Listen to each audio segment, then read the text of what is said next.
So the title of this blog entry is Dana Gioia, the Present, and Destry McKinney, the magic of having a glass mirror in prison.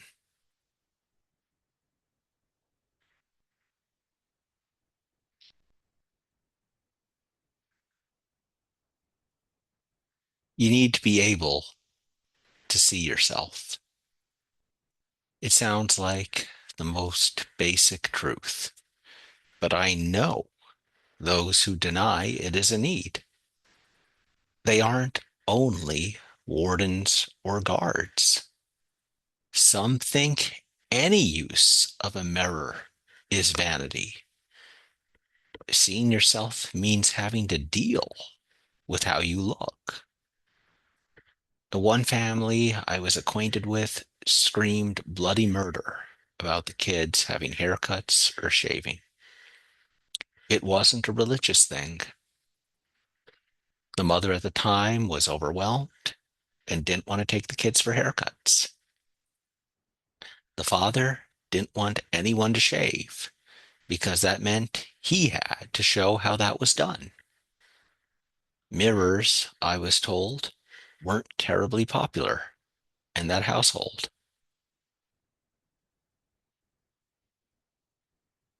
But you need to be able to see yourself. It is a need related to taking care of yourself. And in a weird way, it goes beyond the practical necessities of the body. I was thinking about this when reading Destry McKinney's The Magic of Having a Glass Mirror in Prison, where a glass mirror is a significant improvement over the metal reflectors, which produce a carnival funhouse reflection of their user. I should step back and let Mr. McKinney talk more about this. I wondered how long it had been since I saw myself undistorted. I knew it must have been decades ago before I came to prison. I'm currently at William E. Donaldson Correctional Facility, and every jail or prison I've been to in Alabama has used the same cloudy mirrors.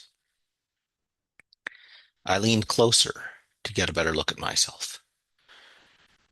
The mirror, about the size of a large cookie sheet, revealed lines etched deep into my face from 26 years of serving hard time for a murder charge. The younger guys here like to harmlessly joke about my gray beard. I always shoot back that it's platinum, which amuses them. But this was the first time I saw what they saw. In the clear mirror, I liked my platinum mustache and beard.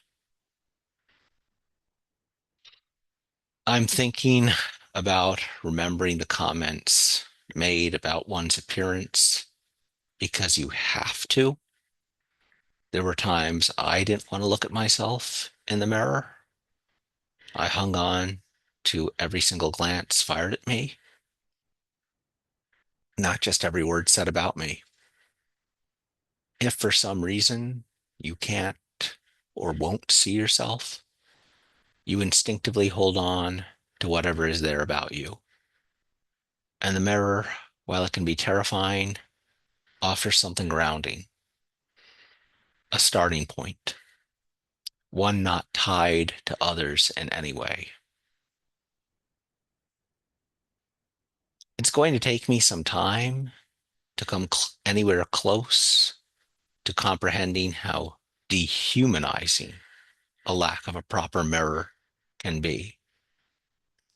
This brief anecdote from Mr. McKinney's reporting illustrates the stakes.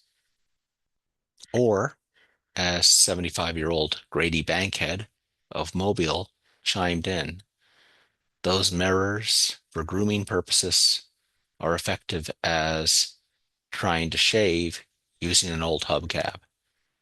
Bankhead has said he has experienced detachment issues or trouble connecting with others while in prison. He said he had only seen himself through metal mirrors during his 39 years of incarceration before the glass one arrived. I thought I looked worse than I actually did, Bankhead said of his clear image in the new mirror. The horrors of our criminal justice system, our desire to lock people away and pretend they never were, open existential questions in multiple ways. The incarcerated speak about having to make a choice to live when it feels like they have been completely abandoned. Those perpetrating injustice in the name of justice aren't merely hypocrites. There are crudities about truth and human being driving the system, crudities combining conflicting concepts. For example, add punishment to security, to scientific policing, then look and see. Is anyone actually free? Are we just forcing people to suffer for no reason? At this juncture, I want to explore a more abstract theme. I'm always reading poetry, and I came across this lovely poem by Dana Gioia, The Present. We've talked about how essential it is to see yourself. Aren't there things essential to us, though, which don't need to be seen? What about a gift that can be assumed to be lovely because the love that generated it is constant? The present, Dana Gioia.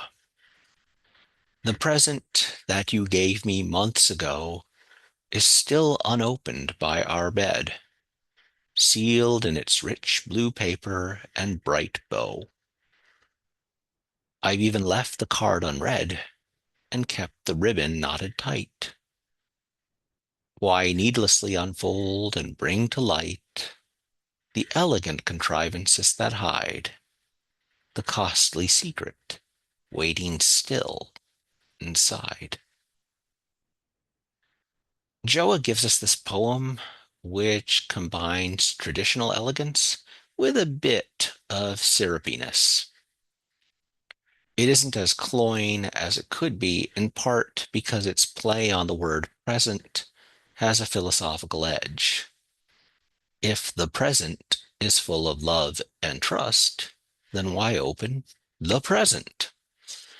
Gioia, the present that you gave me months ago is still unopened by our bed, sealed in its rich blue paper and bright bow. On the one hand, we might feel this is a magnificent gesture for a perfectly stable relationship. I can imagine a couple which gives each other so much all the time that a wonderful gift gets unopened and unused. Maybe it even becomes a mini monument to their love. Unopened, sealed, the card unread, and the ribbon untouched. Gioia's narrator says the present is still unopened by our bed, and I'd like to believe that the internal audience of the poem understands our in a kindly way, not one requiring a restraining order. On the other, Gioia has constructed a poem with a dark, unsettling ending. Why needlessly unfold and bring to light the elegant contrivances that hide the costly secret waiting still inside? People read cards from their loved ones and open gifts. They don't assume love is constant, but rather build that constancy. They delight in trust. They see growth together. The present takes an assumption about what is beautiful and pushes until it breaks. Maybe true lovers don't have to open gifts from each other. Maybe they respect each other's privacy so deeply that secrets need never be unearthed. This sounds good until you look at how things actually work. If you don't read the card your partner has given you, you probably shouldn't be in a relationship. I'll add that I do believe, because of this poem's use of our bed, there is a serious chance someone thinks the gesture of not opening a gift is true love. It has all the markings of the most intense romance, or of couples who have lasted and may have not terribly great advice for more recent pairings. And that brings me back to the question of what must remain unseen. We know that mirrors aren't an essential. You need to see yourself. But what's secret in love that the present is pointing at? Mirrors are useful for seeing ourselves, and gifts that are genuinely received are necessary for revealing ourselves. You don't leave the gift unopened and the card unread because you love how someone is changing. You're not scared of accepting that. That change is the biggest secret of them all. You can't ever be sure how you've impacted someone except when you do abusive, bullying things. Then you can be quite sure of justice, at the very least.